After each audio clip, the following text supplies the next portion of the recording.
पंचकरितारो वंदे श्रद्धावाणी विनायक।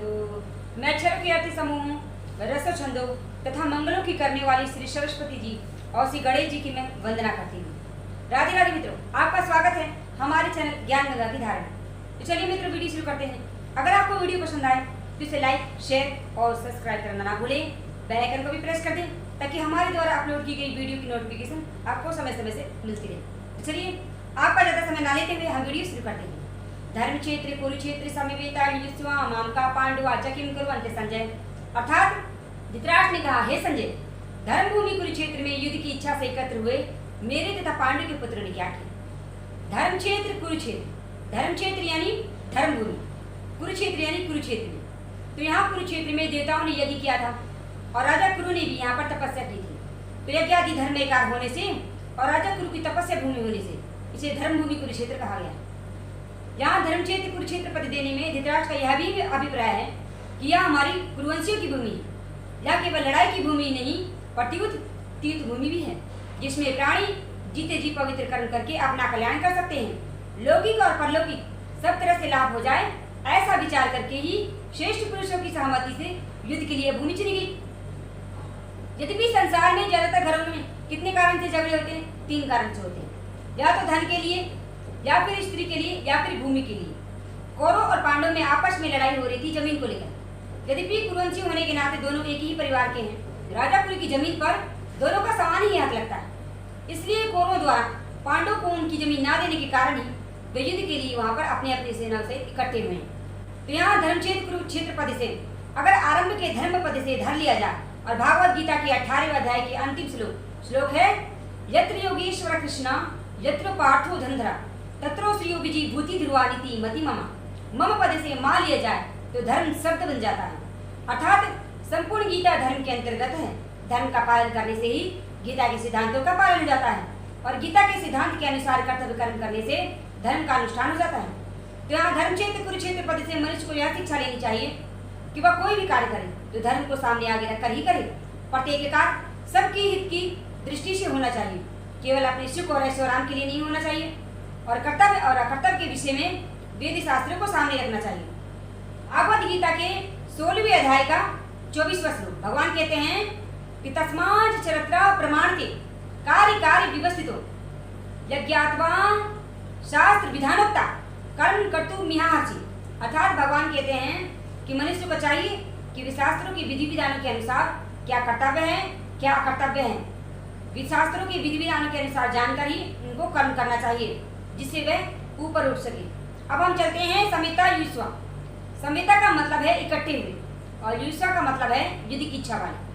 तो यहाँ राजाओं द्वारा बार बार संधि का प्रस्ताव रखने पर भी दुर्योधन ने संधि करना स्वीकार नहीं किया।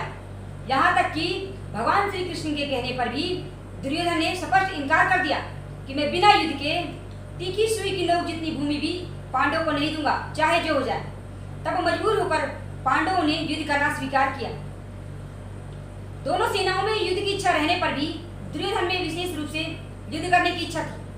दुर्योधन का मुख्य उद्देश्य था राज्य प्राप्ति का, चाहे वो धर्म से हो, चाहे वो अधर्म से हो, चाहे वो न्याय से हो, चाहे अन्याय से हो, चाहे वो विहित रीति से हो, चाहे निश्चित रीति से हो, बस हमें राज्य मिलना चाहिए, ऐसा उसका भाव था।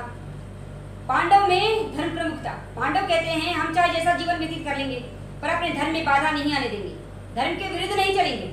ऐसा विचार करके ही महाराज युधिष्ठिर ने युद्ध करने से इनकार कर दिया था। परंतु जिस माता की आज्ञा से महाराज युधिष्ठिर चारों भाइयों सहित द्रौपदी से विवाह किया था, उन्हीं माता कुंती की आज्ञा होने पर ही महाराज युधिष्ठिर युद्ध की इच्छा वाले हुए। तो तात्पर्य यह है कि दुर्योधन राज्य प्राप्ति के लिए युष्य थे और पांडव धर्म के लिए युष्य बने रहे, अर्थात युद्ध की इच्छा वाले बने रहे। अब हम चलते हैं मामका और पांडवा।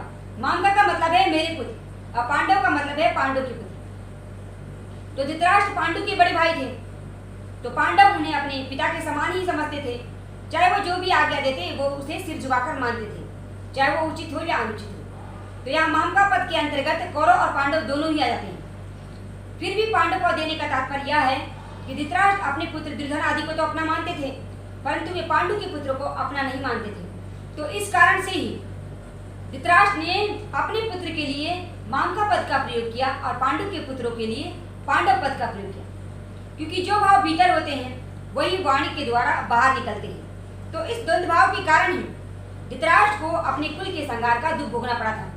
तो इससे मनुष्य मात्र को यह शिक्षा लेनी चाहिए कि वह अपने घरों में, मोहल्लों में, गांवों में, देशों में, संप्रदायों में द्वंद्व भाव अर्थात ये अपने हैं, ये अपने नहीं हैं, ऐसा भाव नहीं रखना चाहिए, क्योंकि ऐसा भाव रखने से आपस में प्रेम नहीं रहता, अपितु कलेश होता है।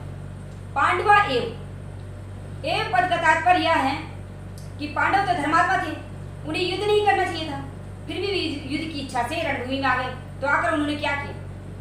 यहाँ मामका और पांडवा, तो मामका पद के उत्तर में संजय आगे के 2 श्लोक से 30 श्लोक में देंगे। यहाँ दुर्योधन द्रोणाचार्य जी के पास जाकर वे पांडवों के प्रति द्रोणाचार्य जी के मन में द्वेष पैदा करने के लिए वहां पर जाते हैं और पांडवों के मुख्य योद्धाओं के नाम भी बताते हैं। भीष्म शंख बजाते हैं जिससे दुर्योधन प्रसन्न होते हैं। भगवान श्री कृष्ण ने अपना अनंत विजय नामक शंख बजाया, भीम ने पौंडक नामक भयंकर शंख बजाया, अर्जुन ने देवदत्त शंख बजाया, महाराज युधिष्ठिर ने अपना अनंत विजय नामक शंख बजाया, नकुल और सहदेव ने सुघोष एवं मणिपुष्पक शंख बजाया, मानधंधर, काशीराज, परमयोधस, शिखंडी, दुष्टदुम, विराट, अजय, सात्यकी, द्रुपद, द्रौपदी के पुत्र आदि इन सबों ने भी अपने अपने शंख बजाए। इन विभिन्न शंखों की ध्वनि कुल्हाड़ बन गई, जो आकाश तथा पृथ्वी को शब्दमान करती हुई धृतराष्ट्र के पुत्रों के हृदय को विदीर्ण करने लगी। फिर इससे आगे 20वें श्लोक से श्री कृष्ण अर्जुन संवाद शुरू हो जाता है। तो अब हम चलते हैं किम कुर्वन्त। किम शब्द के 3 अर्थ निकलते हैं, विकल्प, निंदा, अपेक्षा या प्रश्न। अब युद्ध हुआ कि नहीं, या विकल्प तो हो ही नहीं सकता, क्योंकि युद्ध को 10 दिन बीत चुके हैं। भीष्म जी के रथ से गिर जाने के बाद संजय हस्तिनापुर आते हैं और महाराज धृतराष्ट्र को वहां की सारी घटनाएं बता रहे हैं। तो महाराज धृतराष्ट्र कहते हैं कि मेरे पुत्र तथा पांडु की पुत्र जो युद्ध कर बैठे, उन्हें युद्ध नहीं करना चाहिए था। तो ऐसी निंदा अपेक्षा भी यहाँ पर नहीं लिया जा सकता, क्योंकि युद्ध तो चल रहा है और धृतराष्ट्र के भीतर उपेक्षा पूर्वक पूछने का भाव भी नहीं था। तो यहाँ किम शब्द का अर्थ प्रश्न लेना है, ठीक बैठता है। अब संजय और धृतराष्ट्र इन दोनों में बातें चल रही हैं, ये तो सब आप जानते ही हैं। तो परिशिष्ट भाव यह है कि मेरे पुत्र मामका और पांडु के पुत्र पांडवा में मतभेद, राग द्वेष का फल क्या हुआ? लड़ाई उत्पन्न हुई, हलचल हुई। धृतराष्ट्र के मन में होने वाली हलचल से राग द्वेष का फल क्या हुआ? 100 के 100 कौरव मारे गए और पांडव में से एक भी नहीं मारा गया। जैसे हम दही पिलोते हैं तो उसमें हलचल होती है तो उससे मक्खन निकलता है, ऐसे ही मामका और पांडवा के मतभेद से होने वाली हलचल से अर्जुन के मन में अपने कल्याण करने की इच्छा जागृत हुई, जिससे श्रीमद् भागवत गीता रूपी मक्खन निकला। तो तात्पर्य यह है कि धृतराष्ट्र के मन में होने वाली हलचल से लड़ाई उत्पन्न हुई और अर्जुन के मन में होने वाली हलचल से श्रीमद् भागवत गीता प्रकट हुई। माता कुंती बड़ी ही साहसनी थी, कष्टों से बचकर शुक्र राजा आदि चाहना ये सब बात उनमें नहीं थी। वही एक ऐसी विलक्षण माता थी जिसने भगवान से विपत्तियों का ही वरदान मांगा था। उनमें सुख लोलुपता नहीं थी, पर उनके मन में 2 बातों को लेकर बड़ा ही दुख था। पहली बात कि कौरव और पांडव आपस में लड़ते झगड़ते चाहे जो करते, पर इन दुर्योधन आदि दुष्टों ने मेरी प्यारी पुत्र वधू द्रौपदी को भरी सभा में नग्न करना चाहा, अपमानित करना चाहा। ऐसा घृणित कार्य मनुष्यता नहीं है। यही बात माता कुंती को बहुत बुरी लगी। दूसरी बात, भगवान श्री कृष्ण जब पांडव की ओर से शांति दूत बनकर हस्तिनापुर गए थे, तब दुर्योधन, दुशासन, कर्ण, शकुनी आदि इन सब ने मिलकर भगवान को कैद करना चाहा। जब यह बात माता कुंती को पता चली, तब माता कुंती ने विचार किया कि अब इन दुष्टों को खत्म कर देना ही उचित है, कारण इनके जीवित रहने से इनके पाप और बढ़ जाएंगे, जिससे इनका बहुत ही अहित होगा।